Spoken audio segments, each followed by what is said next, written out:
তবে কি এবার ফুল বদল দিলীপ ঘোষের? কোনো না কোনো মঞ্চে তো আমি থাকবোই 21 তারিখ।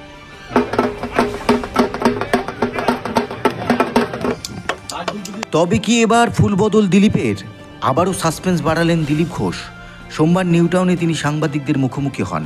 সেখানে তিনি বললেন, 21শে জুলাই আমি কোনো না কোনো মঞ্চে থাকব। বিজেপি নেতা দিলীপ ঘোষের ফুল বদলের জল্পনা যখন তুঙ্গে, সেই সময় তার এই মন্তব্য ঘিরে শোরগোল ফেলে দিয়েছে। কোনো না কোনো মঞ্চে তো আমি থাকবোই 21 তারিখ। দেখা যাক 21 তারিখে আসুক। কিন্তু মানে এত বড় জল্পনার উত্তরে আপনার এই এক লাইন, মানে মানুষ জানতে চায়। জল্পনাই তো চলে, রাজনীতিতে জল্পনা নিয়েই সব চলে। দেখা যাক কি হয়, মানুষ কি জানতে চায়। সে তো ঠিকই, আপনারা জল্পনা তৈরি করছেন, কেউ জল্পনা তৈরি করছে, জল্পনা নিয়ে রাজনীতি চলছে। অনেকের রাজনীতি জল্পনা দিয়েই হয়। আমাদের জলও নেই আর পনাও নেই, আমাদের রাজনীতি আছে। কিন্তু ফুলবদল বিশেষ করে পদ্ম থেকে জোড়া, এটা তো, আর জোড়া থেকে পদ্ম, এটা তো এই রাজ্যে আগেও চলেইছে, হ্যাঁ, সেই দৃষ্টিভঙ্গিতে সবাই বলে।